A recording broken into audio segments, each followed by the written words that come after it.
Okay, recording in progress. Online तर कोणीच नाही, झोपी गेले सर्वजण. गौरव आज का नाही, आज कोणतं लेक्चर होत? आळशी पण करतो, मस्त आळस. चलो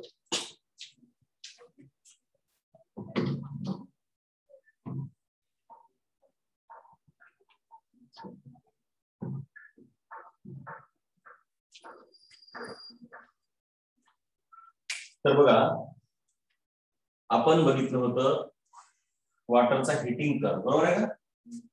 इथून लाईन सुरू होते, त्याचं एक्सप्लेनेशन तुम्हाला नाही. ए टू बी काय होतंय? कॉन्स्टंट आहे आणि फेज चेंज. कुठून कुठं? Solid to liquid. इथल्या हिटला काय म्हणतात? Latent heat of fusion. आणि ह्या टेम्परेचरला काय म्हणतात? काय, बॉइलिंग पॉइंट का melting point? Melting point. Here the temperature is utilized in हो कन्वर्जन. पण काय, बॉन्ड ब्रेकिंग असं सांगणार ना तुम्ही. इथं तीन गोष्टी सांगतात. टेम्परेचर कॉन्स्टंट राहते and temperature is utilized in breaking the bonds. The amount of heat utilized by unit mass to convert into solid to liquid is called as latent heat of fusion, and the constant temperature at which solid gets converted into liquid is called as melting point. है ना? मग इथून इथं काय होतं? B2C temperature goes on rising. तिथं काही सांगायची गरज नाही. आणि पुन्हा C to D काय होतं? वॉटर वेपर मध्ये कन्वर्ट होण्यास होते. तिथे दोन व्याख्या सांगायचे, एक लॅटेंट हीट ऑफ वेपरायझेशन आणि दुसरा बॉइलिंग. कळलं का? त्याच्यानंतर रिजेलेशन. रिजेलेशन मध्ये लॅटेंट हीटचा फॉर्म्युला काय? L = Q by M. Regelation is the melting of solid due to increase in atmospheric ची गरज नाही, कोणते pressure, due to increase in pressure. Good. कळलं व्यवस्थित? त्यानंतर अनॉमलस बिहेवियर ऑफ वॉटर. कुठून कुठपर्यंत आहे? 0 to 4. 0 to 4 डिग्री सेल्सिअस पर्यंत. अनॉमलस ची व्याख्या दिली आहे का बघा बरं जरा त्याची. Exceptional behaviour of water between 0 to 4 is called anomalous behaviour. नाही, नोट्स मध्ये असेल ना, नोट्स मध्ये आहे. पुस्तकात व्याख्या कुठे दिल्या कळत नसते. पुस्तकात कसं असेल असं एक डिस्क्रिप्शन देऊन इज कॉल्ड म्हणतात. नोट्स मध्ये व्याख्या काढून दिली आहे.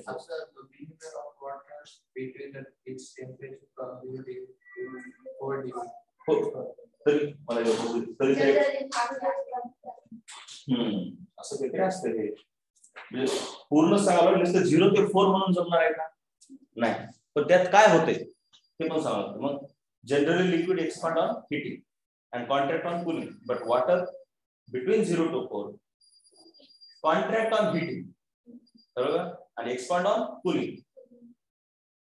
दिस exceptional behaviour of water between 0 to 4 degree Celsius is called anomalous behaviour. म्हणजे व्याख्या कळली का? व्याख्या कशी सर्वसमावेशक असावी लागते. पुस्तकामध्ये अशी व्याख्या म्हणून कधी कधी बाजूला काढून दिली नसते. एवढं तर कळाले का? असतंय, पण असं बाजूला नसते काढून दिली व्याख्या म्हणून. तुम्हाला काही गोष्टींची व्याख्या एकदम नोट्स म्हणून बघायला लागेल, बरोबर ना? मग मार्क कटणार तुझे. Define anomalous behaviour.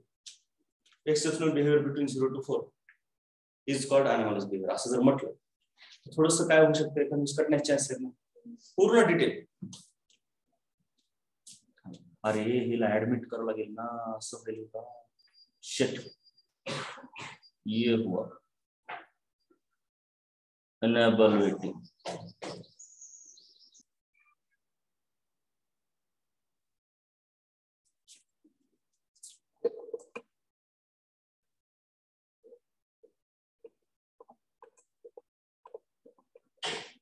होप्स अपॅरेचस मध्ये आपल्याला काय बघायचं बघा.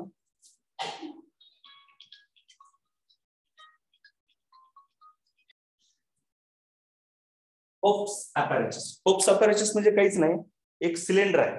तुम्हाला दिसत असेल बघा, एका प्रकारचं सिलेंडर आहे ते.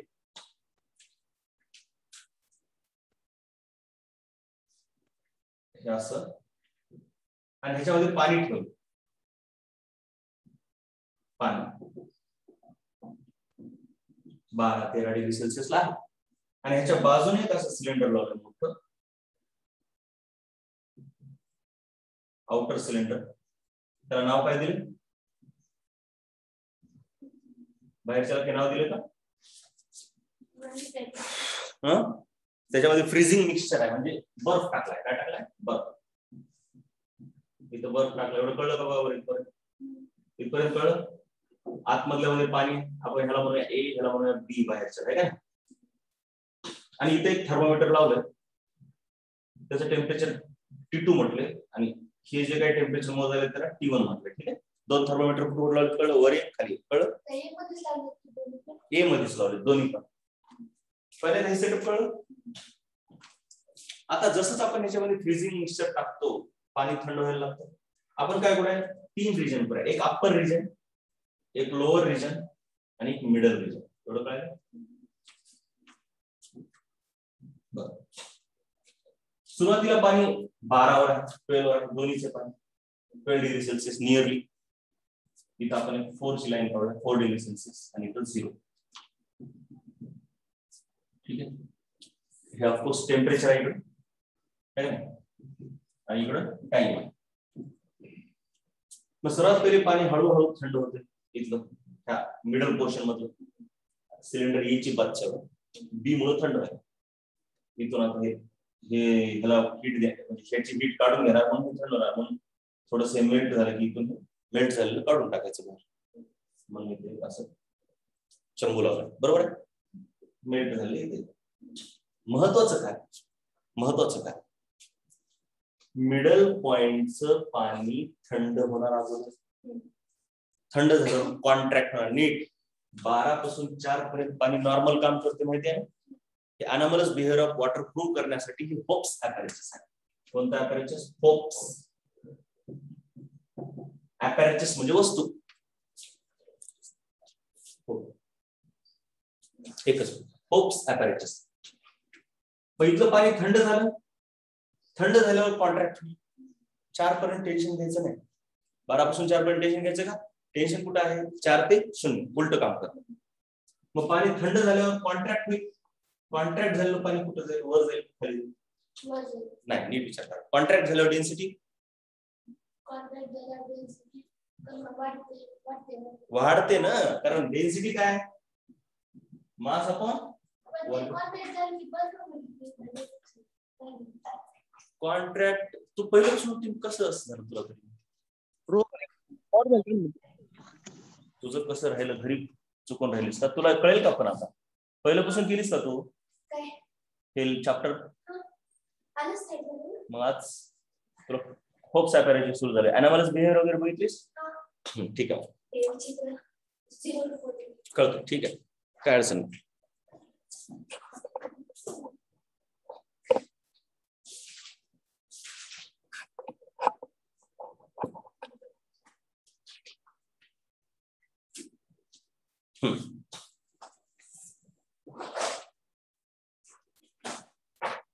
तर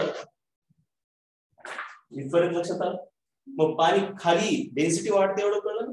कॉन्ट्रॅक्ट झाल्यावर डेन्सिटी वाढते, विसरायचं नाही. ह्या तर महत्त्वाच्या गोष्टी. पण डेन्सिटी वाढल्यावर पाणी खाली येते. आता मग खाली येऊन खालच्या अगोदर थंड कर, खालच्या पाण्याला थंड कर. म्हणून T1 टेम्परेचर अगोदर कमी होते. दन दन दन खूपच फास्ट कमी होते. T1चं टेम्परेचर 4 पर्यंत कमी होते. बरोबर? एवढं कळलं का? बघा, 4 पर्यंत कमी झालं म्हणजे आता हे पाणी इथलं हळूहळू 12 पासून 4 पर्यंत आलं. आपण इथलं टेम्परेचर मोजणार नाही आणि 4 पर्यंत यायला दन खाली चाललं पाणी, म्हणून ह्याचं टेम्परेचर पण 4 पर्यंत आहे. मग आता 4च्या नंतर ह्याची डेन्सिटी काय व्हायला लागते? आता इथं पण 4 आहे, इथं पण 4 डिग्री सेल्सिअस. एवढं कळलं? इथं डेन्सिटी मॅक्झिमम झालाय सध्या. 4ला डेन्सिटी मॅक्झिमम असते ना, ह्या पाण्याची डेन्सिटी खूप जास्त आहे सध्या दोन्ही ठिकाणी. मग आता हे थंड झाले तर बर्फ आहे शेवटी थंड करतच राहणार. मग 4च्या खाली आलं, 3 वर आलं. आता 3 वर आल्यावर कॉन्ट्रॅक्ट होते का एक्सपांड? आता इथून पुढे एक्सपांड व्हायला सुरू होते पाणी. मग एक्सपांड झाल्यावर डेन्सिटी कमी होते. मग डेन्सिटी कमी झाल्यावर खाली येईल का वर जाईल? आता इथून पुढे ते वर जाईल असं कळलं. हे 4 वरच राहते पण हे मात्र वर जायला सुरुवात होईल. 3 2 म्हणजे सॉरी हे 4 वर आहे सध्या आणि सध्या सर्वजण 4 वर आहेत. सुरुवातीला खाली फास्ट आले वर उगच काहीतरी थोडं जातच नव्हतं म्हणून वरच्याचं टेम्परेचर बदलतच नव्हतं बरोबर का? बदलत नव्हतं नियरली कॉन्स्टंट राहत. पण जसं हे 4 च्या जवळ जायला लागलं की मग मात्र एकदम फास्ट वर जायला लागलं हे का नाही. असं थोडं कमी झालं सुरुवातीला अचानकच असं कमी एकदम फास्ट. कारण याने एकदा 4 अचीव्ह केलं की हे खूप फास्ट वर जातं. करू लक्षात आला का बघा वर जरा. असं नसतंय कधीच, असं कधीच नसतंय की एकदमच म्हणजे खाली चाललंय म्हणजे वर 0 चाललंय असं नसतंच कधी. थोडं बहुत तर जातेच की पण फास्ट कुठे आले खाली म्हणून ह्याचं टेम्परेचर फास्ट कमी झालं. कळलं का? वरच्याकडे उगं थोडं जात असते. थंडी एवढी वाढली म्हणजे 2 प्रकारे थंडी पास होत असते कंडक्शन आणि कन्व्हेक्शन म्हणून. पण थोडी थंडी वर जात असते एवढं 0 आहे परंतु स्लोली आहे. पण 4 अचीव्ह खालच्या केलं की मग पाणी खाली यायच ना मग फक्त वर चाल म्हणून इथे एकदम फास्ट शेवटी सुरुवातीला T1 फास्ट जाते नंतर T2 फास्ट जाते. दोघे आता सर्वजण 4 वर. सर्वजण कशावर आले 4 वर. आता 4 च्या नंतर हे थंड व्हायले. 4 च्या नंतर थंड व्हायले. 4 च्या नंतर थंड व्हायले म्हटल्यावर आता पाणी खाली जाणार का वर जाणार? पाणी आता कुठे जाणार वर. म्हणून ह्याचं टेम्परेचर कमी होणार T2चं. म्हणून T2चं फर्दर टेम्परेचर आणखी फटफट कमी होत जातं. होत नाही तर बिलकुलच होत नाही. असंच कळालं ना ग्राफ वरून. आणि एकदा व्हायला लागलं पाणी एकदा वर जायला लागलं तर वरच चाललंय काय खाली नाही. मग आता ह्याचं 0 झालं बरोबर.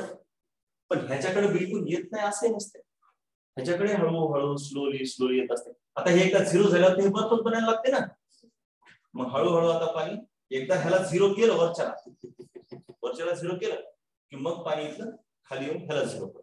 पण ते हळूहळू करतं. म्हणून हे T2 असं सॉरी हे T1 असं आणि हे T2 म्हणजे T2 म्हणजे तुम्हाला एक्सप्लेन कसं करणार. As you put the freezing mixture in this cylinder, the middle portion gets cooled between 12 to 4 degrees Celsius. 12 to 4 degrees Celsius, water expands by normal behavior. Contract 12 to 4 contract by normal behavior. Hence, its density increases and water moves in the downward portion towards L point. In the downward portion. Therefore, temperature T1 falls rapidly. Falls rapidly. As the T1 approaches 4 degrees Celsius, जसं ते 4 degrees Celsius जवळ जाते, then after 4 degrees Celsius, water instead of contracting expands. Again, वाक्य काय पाहिजे? Water instead of contracting expands. वाक्य काय पाहिजे? Instead of contracting expands by normal behavior by anomalous behavior. By anomalous behavior. And therefore it starts going in upward portion rapidly. And therefore after that temperature T2 falls rapidly. And it achieves 0 degrees Celsius earlier than T1. म्हणजे initially temperature T1 falls rapidly and afterwards temperature T2 falls rapidly as shown in figure. कळलं का? ह्याच्याविषयी explanation काय द्यायचंय, काय point लक्षात ठेवायचे. Number 1, initially सुरुवातीला T1 T2 = 12 होतं, है का? एकदम सुरुवातीला T1 = T2 = 12 होतं. As we put the freezing mixture till 4 degrees Celsius. As we put the freezing mixture from 12 to 4 degrees Celsius, middle portion water moves downward due to high density. त्याच्यानंतर hence T1 decreases rapidly from 4 to 0. आता 4 ला आलो की आता 4 to 0. From 4 to 0, middle water goes upward due to low density, due to anomalous behavior, and hence T2 decreases sharply. एवढंच तुम्हाला सांगायचं, late डोक्याला ताप घ्यायचं नाही. पहिल्यांदा T1 शार्पली जाते खाली, त्यानंतर T2 शार्प. आणि हे होप साकारायचे आहे. ह्याच्यावरून कळते की पाणी अनामलस बिहेवियर 4 च्या नंतर दाखवते. जर पाण्याने अनामलस बिहेवियर दाखवलं नसतं तर पाणी खाली जात राहिलं असतं, अगोदर T1च खाली गेलं असतं, नंतर T2. बरोबर का? असं झालं असतं. बघा बरं काय अडचणी आहेत का? पुन्हा एकदा बघा काय. सुरुवातीला सर्वजण 12 वर आहेत. सर्वजण 12 वर आहेत. जसं आपण बर्फ टाकला 12 पासून 4 पर्यंत पाणी नॉर्मल बिहेवियर दाखवते, म्हणून पाणी इथं कॉन्ट्रॅक्ट होते. कॉन्ट्रॅक्ट झाल्यामुळे डेन्सिटी वाढते, म्हणून खाली जाते. खाली गेल्यामुळे इथलं टेम्परेचर शार्पली वाढते. T1 सुरुवातीला शार्पली वाढते.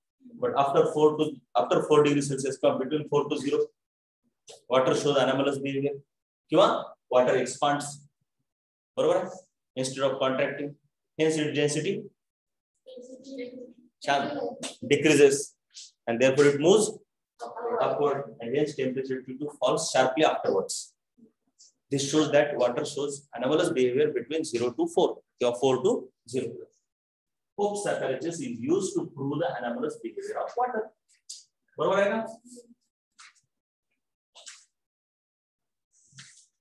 काय अडचण आहे होप्स apparatus मध्ये? होप्स apparatus मध्ये लय घाबरतात लेकरं. काय टेन्शन नाही. त्याच्यानंतर काल तर मी सांगितलं, how will you explain following statements with the help of anomalous behavior of water? In a region with cold climate, the aquatic plants and animals can survive even when atmospheric temperature goes below 0. मी काल सांगितलं ते actually anomalous behavior काय कसं आहे मग? ते असं आहे, इथं पाणी आहे, त्याच्यामध्ये aquatic animal आहे, ठीक आहे. वरचं टेम्परेचर खूप थंड झालं. थंड झाल्यामुळे इथं अगोदर थंडी वाढते. सुरुवातीला इथं थंड व्हायला लागते. मग इथं थंड झालं की हे 0 पासून 4 पर्यंत कॉन्ट्रॅक्ट होतो, नो प्रॉब्लेम. मग आता सर्व पाणी 4 डिग्री सेल्सिअस वर गेलं. ओके, सर्व पाणी 4 वर आलं. आता 4 च्या नंतर हे वरचं थंड व्हायला लागलं की ह्याची कॉन्ट्रॅक्ट व्हायच्या वेळी काय होतं, आता हे एक्सपांड होते. सुरुवातीला वरचं पोर्शन थंड होतं. मग हा पोर्शन आता अगोदर कसं होतं, ह्याला थंडी लागली म्हणजे समजा हे कुठं तरी 20 डिग्री सेल्सिअस सर्व आहे का नाही. मग त्याला थंडी लागली ऍटमॉस्फिअरची वरच्या पोर्शनला, हे थंड झालं काय व्हायचं, कॉन्ट्रॅक्ट एक्सपांड, कॉन्ट्रॅक्ट, म्हणून डेन्सिटी वाढायची, खाली यायचं, म्हणून खालचं पण पाणी थंड व्हायचं आहे का नाही. पण एकदा 4 झालं की हे पाणी खाली जायचं थांबते. आपण होप्स apparatus मध्ये तेच बघितलं की बर्फाने हे थंड व्हायला, वरच्या ऍटमॉस्फिअरने वरचा पोर्शन थंड व्हायला. फक्त होप्स apparatus मध्ये खाली एक होतं, इथे एक होतं, वर एक होतं का नाही. आपण फक्त मिडल पासून खालचा पोर्शन समजायचा. मग इथं थंड झालं पाणी, बाहेरच्या हवेनं पाणी थंड झालं, कळाले का.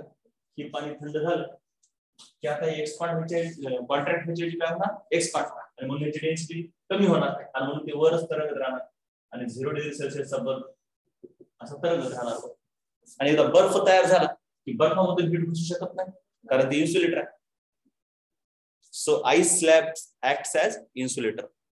आणि anomalous behavior कसं काय, because water behaves anomalously, therefore its density at 0 is lower than the density at 4, therefore ice floats on the water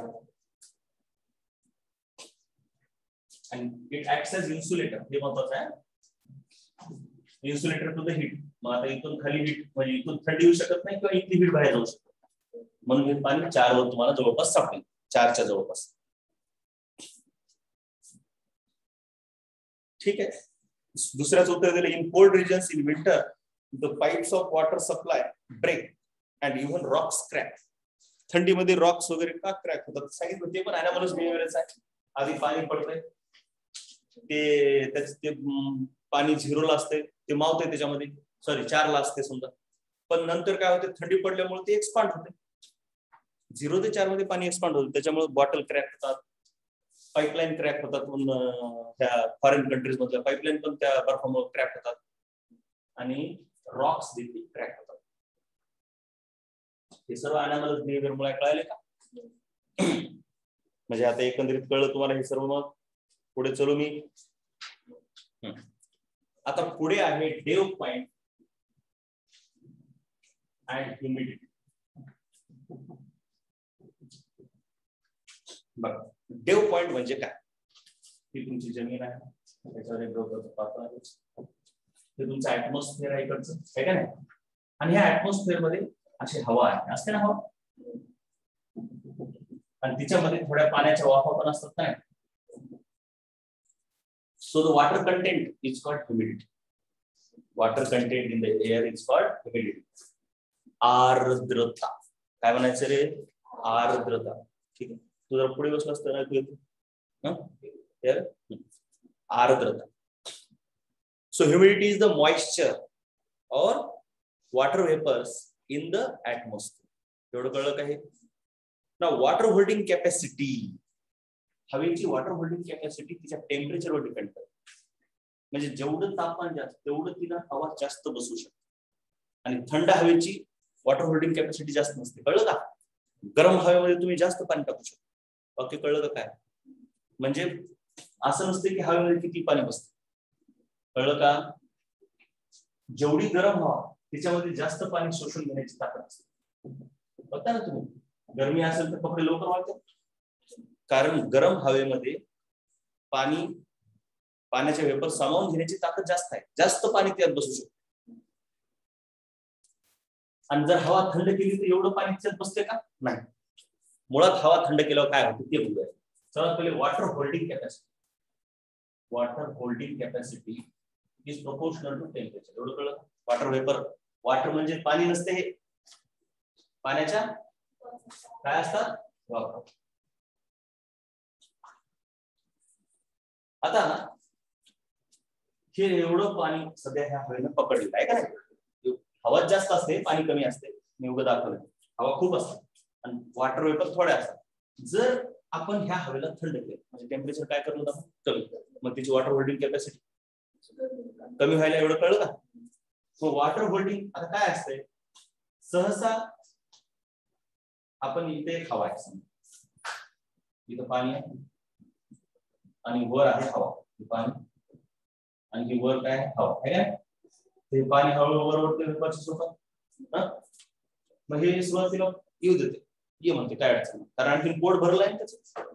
त्या हवेचं पोट भरलंय का? नाही. घेते पण किती घेऊ शकत नाही.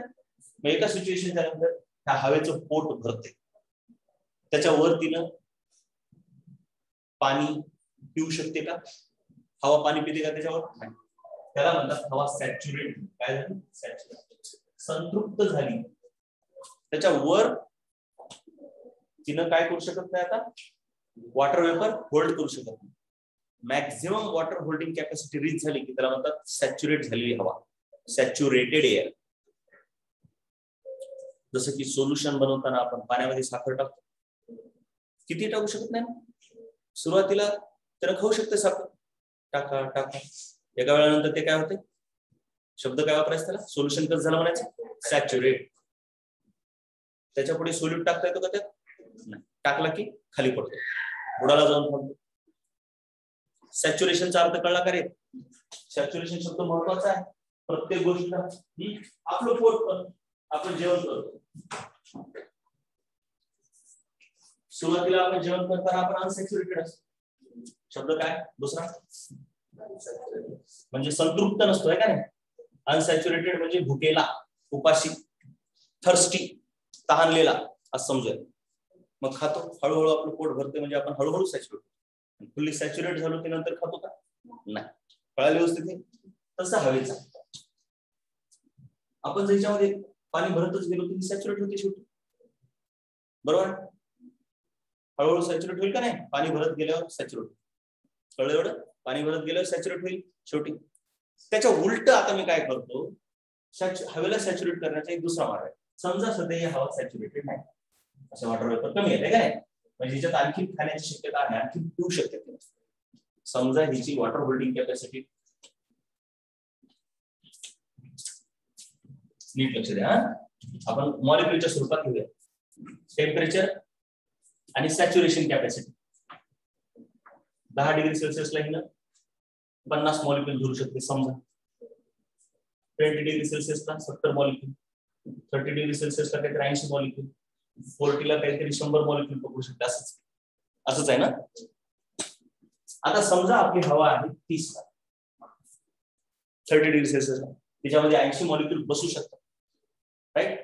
पण समजा त्याच्याऐवजी हिच्यामध्ये आहे तर काहीतरी 50 मॉलिक्युल्स आहेत. किती आहेत? 50.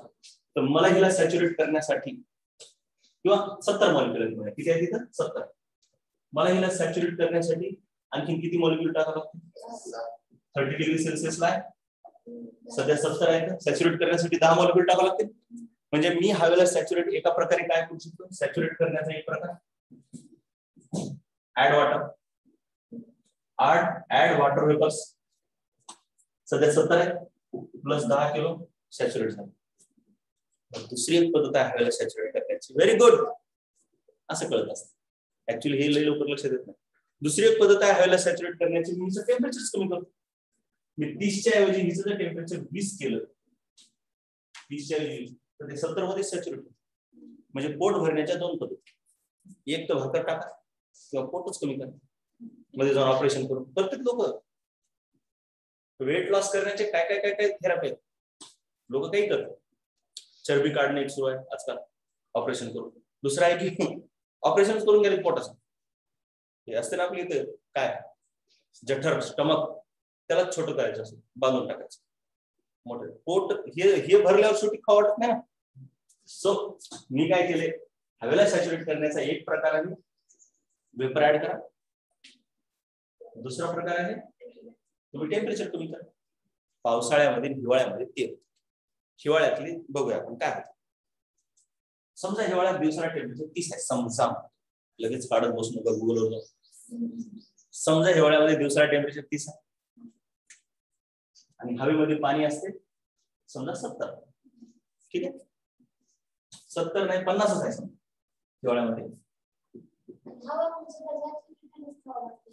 नाही, तसं नसते. ती पाणी जर भेटलं, पाऊसच पडलं समजा, पाऊस पडल्यावर वेपरच होतात, सॅच्युरेट होते. आता कुठं आहे, पाऊस नसते, तेवढं पाणी नसते, मग एवढी हवा सॅच्युरेटेड नसतेच. कोरडी हवा म्हणतो आपण, ते म्हणतो ना कोरडी हवा. हिवाळ्यात अशी कोरडी हवा असते कारण पाऊस नाही, काही नाही. दुसरी एक पद्धत आहे, ते तळ्यावरचं पाणी घेऊ शकते. आपल्याकडे असे तळेच किती असतात, म्हणून आपली हवा तेवढी सॅच्युरेटेड नसते. तेच तुम्ही समुद्र किनाऱ्याला राहत असतात, तिथली हवा सॅच्युरेटेड असते, कारण तिथे समुद्रावर सारखं ते ना काय वेपर घेतो. मग आपली हवा सहसा उपाशीच असते, उपाशी हवा. पाऊस पडलं तर तिला पाणी भेटते ना, असं वेपर्स भेटतात भरपूर. मग त्यावेळेस ती आर्द्र ओली ओली हवा असते काय पावसाळ्यात. हा, ते दव बघूया कशी होते, तेच बघायचं. आता हिवाळ्यामध्ये तुम्हाला, हिवाळ्यामधून तुम्ही रात्री 12 वाजता वगैरे बघा किंवा सकाळी सकाळी उठून बघा, दव बिंदू दिसतात काय छोट्याशा झाडावर, डेव्स दिसतात, हे काय ते आपल्याला बघायचे कसे होतात काय. हिवाळ्याचे दुपार, हवेमध्ये पाणी किती आहे 50, पण टेम्परेचर किती आहे 30, म्हणून सॅच्युरेटेड आहे का नाही. 80 ला सॅच्युरेट होते, म्हणून दिवसा तर काही सॅच्युरेटेड नाही, सूर्याच्या उष्णतेमुळे 30. पण रात्री काय होते, टेम्परेचर 20 ते 20 होते, 20 ते 10 पण होते. आणि 10 झालं की मग ही आपोआपच सॅच्युरेट होऊन जाते. मग हवा सॅच्युरेट झाली, एक गिव्हन हवा आहे तिला थंड करत जायचं. मग एका टेम्परेचर पर्यंत थंड करत जायचं की जोपर्यंत सॅच्युरेट होतो. For a given air, the temperature at which it becomes saturated is called as dew point. ते पण बघूया. आता 10 च्या खाली गेली, तिच्या पोटाच्या वर जाईल, म्हणजे 10 च्या खाली 9 वर आलं टेम्परेचर. 9 ला तिला 45 धरण होतं, पण आहे किती 50. मग ते वरचे 5 काढून टाक, तिला शक्यच होत नाही ते धरण, आहे का नाही. मग काढून टाकते कशा स्वरूपात, छोटे छोटे वॉटरचे ड्रॉपलेट असे एकत्र येतात ते, आणि ड्रॉप बनतो, आहे का नाही. आणि ते असं खाली इथं इथं गवतावर पडतं. तुम्हाला सकाळी तेच दिसतं. पुन्हा दिवस झाला, टेम्परेचर वाढत जातं. टेम्परेचर वाढलं की हवेची भूक वाढते, ती म्हणते मीच तुला दे वापस. बरोबर, ते द्रवबिंदू पुन्हा हवेमध्ये वेपराईज होऊन जातात. म्हणजे डेव तयार होतात किंवा द्रवबिंदू तयार होतात कोणत्या टेम्परेचरला, त्या गिव्हन हवे, प्रत्येक हवेचं वेगळं असतं. त्या हवेमध्ये किती मॉलिक्युल आहेत सध्या त्याच्यावर डिपेंड करतं.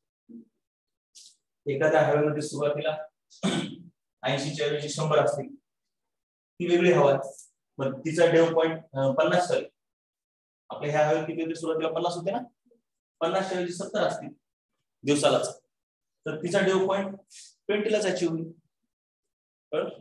म्हणजे हवेमध्ये जर जास्त मॉलिक्युल असतील तर डेव पॉइंट जास्त असतोय का नाही, लवकरच ती सॅच्युरेट होते.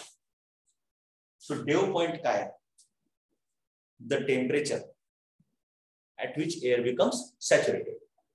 So dew point, saturated air म्हणजे काय? When air contains maximum possible water vapors that it can hold. Unsaturated air, when the water vapor contained in the air is less than the maximum limit. And dew point, the temperature at which air becomes saturated with water vapors contained in it.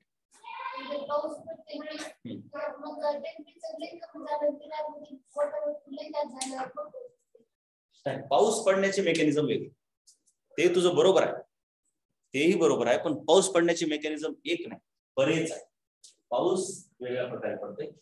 हे तर आपल्या atmosphere मधून डेव point झाले. तर पाऊस पडण्याचं खरं मेकॅनिझम काय आहे की वॉटर व्हेपरला, म्हणजे मुळात कसे असते, ढगामध्ये असे छोटे छोटे पाण्याचे बिंदू असतात, छोटे छोटे. वर असंही टेम्परेचर कमीच असते, एनिवेज ती सॅच्युरेटेडच एअर असते, पण ते असते असे की खाली पडू शकत नाही, कारण हवा त्याला वर बायन्सी लावत असते. मग काय होतंय, एखाद्या पार्टिकलच्या भोवती हे हे पॉइंट असे जमा झाले की त्यांचं वजन वाढतं, आणि ह्याचं वजन वाढलं की मग खाली पडायला सुरू होतं. म्हणजे त्याचं एकच फॅक्टर नाही, ते पण आहे, सॅच्युरेशन यावं लागते आणि पुन्हा त्यांचं एकत्रीकरण घ्यावं लागतं. द्रवबिंदूचं कळलं, डेव पॉइंट पण कळलं, हवेला सॅच्युरेट दोन प्रकारे करतात हे पण कळलं.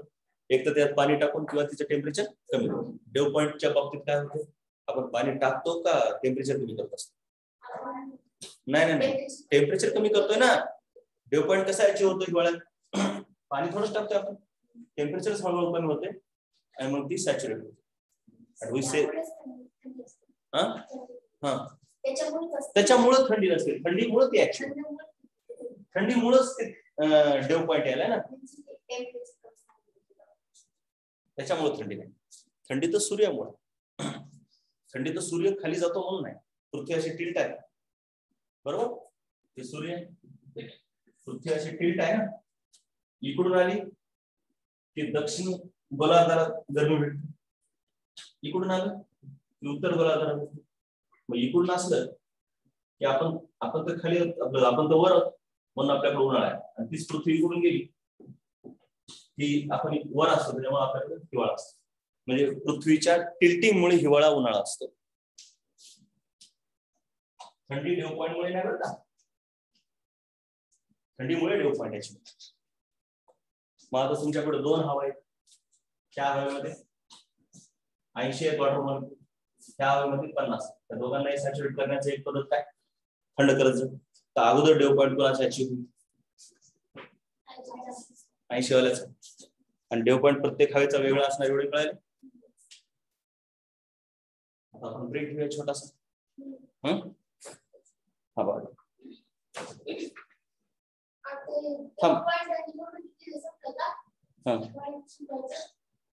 बघूया काय करायचं, गडबड करू नको तू बिलकुल. नाही तू वाचा, गडबड करू, ते मी करतो बरोबर. झूम मीटिंग रेकॉर्डिंग सुरू आहे ना बाबा, बघ. नाही प्रॉब्लेम काही नसतो, थोडा आहे प्रॉब्लेम, एकच आहे, ऍब्सोल्यूट ह्युमिडिटी. मी सांगतो, आणि डेव पॉइंट वगैरे मी नाही डिटेल मध्ये. कळलं काय? असं कोण असं कशाला तुम्हाला नाही एवढं असलं उगं थोडक्यात व्याख्या आहेत तुम्हाला बस. मी उभं एकदम बारकावा सांगितलं तुम्हाला कसं असते काय परीक्षेमध्ये तेवढं काय नाही. उभं व्याख्या येतात डेव पॉईंट काय ऍब्सोल्यूट ह्युमिडिटी आहे काहीच नाही. म्हणजे ऍब्सोल्यूट ह्युमिडिटी काढण्याचा फॉर्म्युला आहे mass of water divided by volume of air. त्याला ह्युमिडिटी म्हणतात. गिव्हन व्हॉल्यूम मध्ये युनिट व्हॉल्यूम मध्ये पाण्याचा मास किती आहे. क्वेश्चन कसा असणार if there are 2 gram vapours in 3 meter cube water, find its humidity, absolute humidity. 2 gram भागिले 3 meter cube किंवा लिटर मध्ये देते तर 2/3 ग्राम पर मीटर क्यूब. ग्राम पर मीटर क्यूब. आता एसआय युनिट म्हटलं तर किलोग्राम पाहिजे का नाही. मग किलो एसआय युनिट मध्ये जर काढा म्हटलं तर 2 ग्राम ला तुम्ही काय करता 2 × 10⁻³ किलोग्राम. म्हणजे सोपं आहे फाइंड द ऍब्सोल्यूट ह्युमिडिटी. काय नाही तुम्हाला प्रश्न पण नाही त्याच्यावर. आणि दुसरी आहे रिलेटिव्ह ह्युमिडिटी. बघा ऍब्सोल्यूट म्हणजे काय सरळ मास भागिले व्हॉल्यूम. रिलेटिव्ह ह्युमिडिटी दिली आहे का तुम्हाला तिथं बरोबर येतात नसेल पण नाही पुस्तकात बघ. त्याच्यामुळे त्याचा फॉर्म्युला दिला का फॉर्म्युला आहे का ऍब्सोल्यूट म्हणजे मास ऑफ व्हॉल्यूम. रिलेटिव्हचा अर्थ काय असतो रिलेटिव्ह म्हणजे कंपॅरिझन काहीच नाही. रिलेटिव्ह म्हणजे तुम्हाला कंपॅरिझन करायचं कोणासोबत सॅच्युरेटेड हवेसोबत. एखादी हवा आहे तिच्यामध्ये 70 मॉलिक्युल आहे तिला सॅच्युरेट करायला 90 लागेल बरोबर आहे का. म्हणजे तिच्यामध्ये सॅच्युरेशन व्हायला आणखी किंवा सॅच्युरेट करायला समजा तिला 100 टाकावं लागतील पण तिच्यामध्ये 70 आहेत. म्हणजे याचा अर्थ रिलेटिव्हली 70% ह्युमिड आहे. आणखी 100% झालाय का ह्युमिड. बघा पुन्हा काय म्हणतोय पूर्ण पोट भरण्यासाठी किती 100 लागते. त्याच्याऐवजी तिच्याकडे किती आहे 70. मग किती टक्के 70. समजा तुम्हाला 4 चपात्या लागतात समजा आणि तुम्ही खाल्लात किती एकच किती टक्के भरलं तुमचं पोट 25%. कळालं ना. 2 खाल्ल्यावर 50%. म्हणजे फुल होण्यासाठी किती लागतंय त्याच्या मानानं सध्या किती खाल्लं असा त्याचा अर्थ आहे. कळालं ना. मग सॅच्युरेटेड हवेमध्ये किती आहे आणि ऍक्च्युअली हवेमध्ये किती आहे. ऍक्च्युअली किती आहे भागिले saturated. Mass of water actually present in the air भागिले maximum mass of water that can be present in the saturated air. असं मोठ्या वाक्यात लिहायचं म्हटलं थोडक्यात काय ऍक्च्युअल भागिले सॅच्युरेटेड.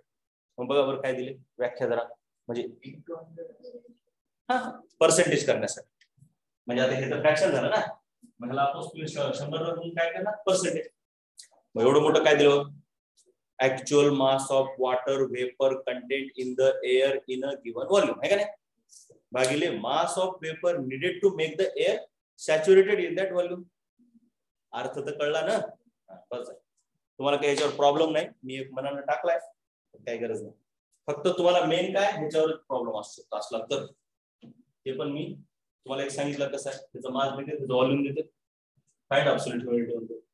ते प्रॉब्लेम सॉल्व्ह केलेला मी ह्याच्यात पण टाकलाय नोट्स मध्ये तुम्हाला फोटो काढून. सोपा आहे काय बी नाही. चला आपण ब्रेक घेऊया थोडा.